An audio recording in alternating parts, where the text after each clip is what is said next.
Hello friends, ಜೈ ಶ್ರೀರಾಮ್ ಎಲ್ಲರಿಗೂ. So ಈ cake ಏನಿದೆ ನನಗೆ ನಮ್ಮೊಬ್ಬರು ನೇಬರ್ ಈ ಫೋಟೋನ ನಾನು ಇನ್ಸ್ಟಾಗ್ರಾಮಿಂದ ನೋಡಿಬಿಟ್ಟು ಕಳಿಸ್ಬಿಟ್ಟು ಸೇಮ್ ಕೇಕ್ ಮಾಡಮ್ಮ ಅಂತ ಹೇಳಿದ್ದಾರೆ. ಸೊ ನಾನು ಸೇಮ್ ಮಾಡಬೇಕು ಅಂತ ಎಲ್ಲ ಪ್ರಿಪ್ರೇಷನ್ ಮಾಡಾಯಿತು. ಸ್ಪಾಂಜ್ ಕೂಡ ಮಾಡಿದ್ದೀನಿ. ಸ್ಪಾಂಜ್ ಮಾಡಿದ ನಂತರ ನನ್ನ ಕಸ್ಟಮರ್ ಹೇಳಿದ್ರು ನನಗೆ, ಪ್ರಣವಿ ಆ ಫ್ಲೇವರ್ ಚೇಂಜ್ ಮಾಡ್ಬೋದಾ, ಬಟರ್ ಸ್ಕಾಚ್ ಮಾಡ್ಬೋದಾ ಅಂತ ಹೇಳಿದ್ರು. ಆಮೇಲೆ ನಾನು ಅವ್ರಿಗೆ ರಿಕ್ವೆಸ್ಟ್ ಮಾಡಿದೆ, ಮ್ಯಾಮ್ ಇಲ್ಲ ನಾನು ಕಳಿಸಿದ ನಂತರ ನಾನು ಅದರ ಸ್ಪಾಂಜ್ ಬೇಕ್ ಮಾಡಾಗಿದೆ ಅಂತ ಹೇಳಿದಾಗ ಅವ್ರು ಓಕೆ, ಏನು ಪ್ರಾಬ್ಲಮ್ ಇಲ್ಲ, ಯಾವ ಫ್ಲೇವರ್ ಆದರೂ ಓಕೆ, ನನಗೇನು ಇಶ್ಯೂ ಇಲ್ಲ ಅಂತ ಹೇಳಿದ್ರು ಅಂತ ರೆಡ್ ವೆಲ್ವೆಟ್ ಕೇಕಿಗೆ ಸೇಮ್ ಡಿಸೈನಲ್ಲಿ ಮಾಡಿಕೊಟ್ಟೆ.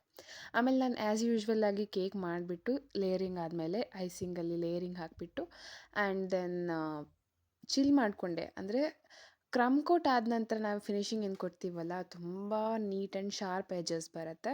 ಕ್ರಮ್ ಕೋಟ್ ಮಾಡದೇ ಇದ್ದಂಗೆ ಡೈರೆಕ್ಟಾಗಿ ನಾವೇನಾದರೂ ಫಿನಿಶಿಂಗ್ ಮಾಡ್ಲಿಕ್ಕೆ ಟ್ರೈ ಮಾಡಿದ್ರೆ ಅದು ಅಷ್ಟು ಚೆನ್ನಾಗಿ ಬರೋಲ್ಲ.